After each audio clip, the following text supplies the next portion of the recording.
स्वागत है stock news में। अगर आप मेरे चैनल पे पहली बार विजिट कर रहे हैं तो सब्सक्राइब करें ताकि आपको लेटेस्ट इन्फॉर्मेशन मिलता रहे। आज हम बात करेंगे आईओसी यानी कि इंडियन ऑयल कॉरपोरेशन के बारे में। इसके स्टॉक में यहाँ से लगभग जो है आपको 32% तक का रिटर्न देखने को मिल सकता है।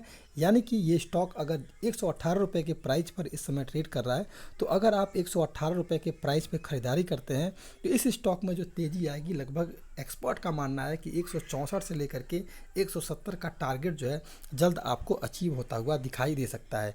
क्यों अचीव होता हुआ दिखाई देगा और आज के ट्रेडिंग सेशन में क्यों गिरावट आई है, इस पर भी आज हमारी चर्चा रहेगी। तो सबसे पहले अगर देखा जाए, अगर आज के ट्रेडिंग सेशन की बात की जाए तो इस ऑयल कॉरपोरेशन के, इंडियन ऑयल कॉरपोरेशन के शेयर में आज के ट्रेडिंग सेशन में आपको कमजोरी देखने को मिली है। आज ये शेयर जो है लगभग 5% तक की गिरावट इसमें देखने को मिल रहा है और ये स्टॉक लगभग 118 रुपये 20 पैसे पर ट्रेड करता हुआ आज के ट्रेडिंग सेशन में बंद हुआ है। तो सवाल ये उठता है कि क्या इसके स्टॉक में आगे भी गिरावट रहेगी? कि ऐसी उम्मीद नहीं की जा रही है कि अभी इसके स्टॉक में किसी तरह की गिरावट आपको देखने को मिल सकती है। असल में गिरावट के पीछे का सबसे बड़ा जो कारण इस समय जो रहा है वो ये रहा है कि आईओसी यानी कि इंडियन ऑयल कॉरपोरेशन का जो मुनाफा है वित्त वर्ष 2022 में, यानी कि मार्च तिमाही में 31% तक 31% तक इसमें हमें घटता हुआ दिखाई दे रहा है। हालांकि कंपनी ने वित्त वर्ष 2022 में क्रूड की कीमतों में तेज़ी के चलते रिकॉर्ड कमाई की है।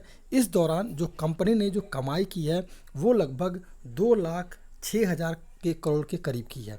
इसलिए कंपनी ने पहले तो कमाई किया हुआ है, लेकिन इस बार जो मार्च तिमाही का जिसका नतीजा आया है इसमें जो है कंपनी का मुनाफा जो है लगभग 31% तक घट गया है। इसलिए अभी आपको इसके स्टॉक में कमजोरी देखने को मिल रही है।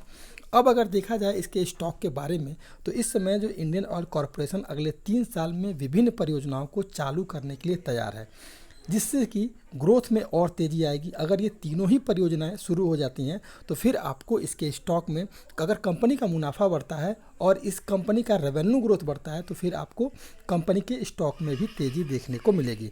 इसलिए वर्तमान में चल रही रिफाइनरी परियोजनाएं पूरी होने की उम्मीद है, जिसमें कि पानीपत रिफाइनरी, गुजरात रिफाइनरी और बरूनी रिफाइनरी, ये तीनों ही परियोजनाएं जल्द ही शुरू हो जाएंगी। और उम्मीद की जा रही है जैसे ही ये रिफाइनरी परियोजनाएं शुरू होंगी आपको इनके स्टॉक में और भी तेज़ी देखने को मिल सकता है। हाल जो है एक्सपर्ट जो है केवल इस समय इसका टारगेट 164 रुपये का दे रहे हैं, लेकिन हो सकता है कि जल्द ही इसके स्टॉक में 164 के बाद लगभग 200 या 250 तक का, जैसे ये रिफाइनरी शुरू होंगी तो इस कंपनी का रेवेन्यू ग्रोथ बढ़ेगा और इसके स्टॉक में तेज़ी देखने को हमें मिल सकती है।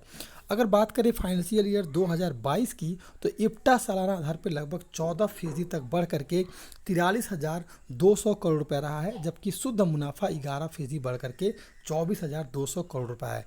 रिफाइनरी कारोबार में ग्रोथ देखने को मिल रहा है और आगे भी ये उम्मीद की जा रही है कि इसके स्टॉक में और भी तेज़ी देखने को मिल सकती है। अब सवाल ये आता है कि इसके स्टॉक में कहाँ तक गिरावट आएगी। देखिए, गिरावट की बात की जाए तो इस समय ये स्टॉक अपने लगभग सभी मूविंग एवरेज को ब्रेक कर दिया है और ब्रेक करने के बाद एक उम्मीद की जा रही है कि इसके स्टॉक में जो गिरावट रुकेगी वो लगभग 110 रुपये के करीब जाता हुआ दिखाई देगा। इस बार जो इसने अपना जो क्वार्टरली रिजल्ट जारी किया है इसमें जो इसका एक घाटा हुआ है 31% तक का, वही एक नुकसान है, वरना कोई भी निगेटिव न्यूज़ इस स्टॉक को लेकर के नहीं है। तो अगर आपके पास है पोर्टफोलियो में स्टॉक तो होल्ड करके रखें, आपको जल्द इसमें तेज़ी देखने को मिल सकती है। तो रही बात अगर इसके टारगेट की बात करें तो अगर गिरावट आती है अगले से ट्रेडिंग सेशन में तो 110 रुपये का टारगेट आपको देखने को मिलेगा। तो और 110 रुपये के बाद से आपको यहाँ से इसके स्टॉक में तेज़ी देखने को मिल सकती है। अगर नेक्स्ट ट्रेडिंग सेशन में पॉजिटिव सेंटीमेंट बनता है तो करंट प्राइस पे खरीदारी करें। टारगेट 164 से 174 रुपये का रहेगा, 170 रुपये का रहेगा।